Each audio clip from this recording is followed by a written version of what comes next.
চলো বন্ধুরা, সবাইকে সুপ্রভাত। তোমাদের সাথে এখন শেয়ার করতে চলেছি একটা ছোট্ট মিনি ব্লগ। তো আজকে আমরা যাচ্ছিলাম সাঁতরাগাছি সিজিএইচএস। এটা একটা গভর্নমেন্ট ডিসপেন্সারি। তো এটা যাওয়ার জন্য এরকম রামরাজাতলা বলে একটা জায়গা আছে, যেখানে এরকম ট্রেনের ক্রসিং আছে, রেল লাইন। তো এই রেল লাইনের ক্রসিংটা পেরিয়েই তবে আমরা ওপার থেকে আমরা টোটো নিতে পারবো। তো রেল লাইনের ক্রসিং পেরোনোর জন্য আমরা এখানে ওয়েট করছিলাম। তো এখানে হাওড়া মুম্বাই মেল যাচ্ছিল। তো তোমরা দেখতেই পাচ্ছ রেলটা খুব আস্তে আস্তে যাচ্ছিল। তারপরে আমরা টোটোয় চেপে গেছিলাম।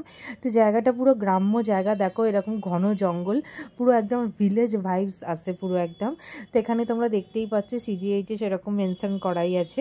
তো এখান দিয়ে আমরা চলে যাচ্ছিলাম সিজিএইচএসে। তো এখানে দেখো দুপাশে পুকুর আছে, পুকুরের মাঝখানে ডিসপেন্সারিটা আছে। তো এখানকার দৃশ্যটা খুবই সুন্দর। আর পুকুরটার দুপাশে পুকুরের মধ্যিখানে যে কীভাবে হয়ে উঠেছে, এটা একটা রহস্যময় ব্যাপার। আমার তো ভয় লাগে যে কোনোদিন পুকুরের জলে যেটা ভেঙেও যায় না, কিছুই হয় না।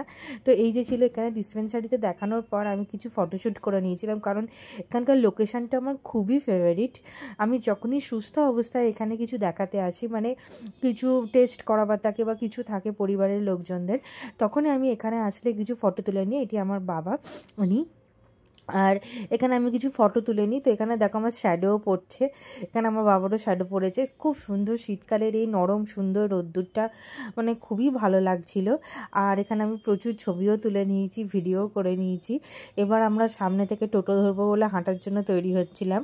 তো এখানে আমার পূর্ণ অবয়বটা, পুরো শ্যাডোটা পড়েছে রোদ্দুরে। এখনকার দিনের ফ্ল্যাট বাড়িতে যে জীবনটা আছে, সেখানে তো আমরা রোদও পাই না, রোদের ছায়াও পাই না। এগুলো সব ছোটোবেলাকার মেমোরি হিসেবেই কাজ করে। তো সেইখানে আমি একটুখানি রোদ পেয়ে আমার মনটা এত ভালো হয়ে গেছিলো, আমার বডি এত গুড ফিল করছিল। আর আমার ভিলেজ ভাইবসটাও খুব ভালো লাগে, আর নিজের শ্যাডো দেখেও অনেকদিন পর খুব ভালো লাগছিল। তো এই সমস্ত কিছু দেখে আমি ধীরে ধীরে এগিয়ে চলছিলাম। আর তো এখান থেকে আমি টোটো ধরবো বলে এগিয়ে চলছিলাম।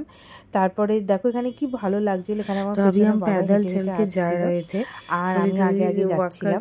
তো এখানে পুরো একদম ভিলেজ ভাইবসটা এত সুন্দর আছে। আর ভিডিওটি যদি ভালো লেগে থাকে তাহলে তোমরা অবশ্যই চ্যানেলটাকে সাবস্ক্রাইব করে দিও, আর ভিডিওটিকে লাইক করে দিও, আর এবং বন্ধু বান্ধব ও পরিবারের সাথে ভিডিওটিকে শেয়ার করে নিও। তারপর আমরা ওখান থেকে সামনে থেকে টোটো ধরে টোটো করে আমরা বাড়ি চলে আসছিলাম। তো টোটোকে আসার সময় একটুখানি ক্লিপ নেওয়া হয়েছে, ভিডিওটা পুরোপুরি এন্ড ক্লিপটা নেওয়া হয়নি, কারণ ভুলে গেছিলাম। আসার সময় তোমরা দেখতে পাচ্ছ আবার আমাদের রেল লাইন পড়েছিল। আর এইবারে রেল লাইনে, মানে ওই রাস্তা দিয়ে আমরা ফিরছিলাম আর কি, সেই জন্য রেল লাইনটা আবার পড়েছিল।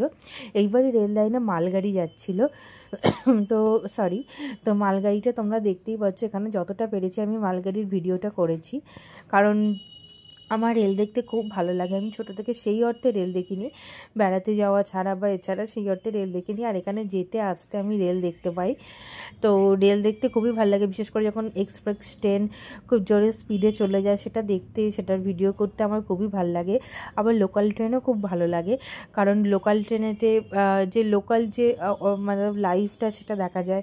কত মানুষ উঠছে, কত মানুষ নামছে, কত মানুষ গন্তব্যস্থলে নামছে, কত মানুষ গন্তব্যস্থলে যাওয়ার জন্য উঠছে, পুরোটাই দেখতে খুবই ভালো লাগে।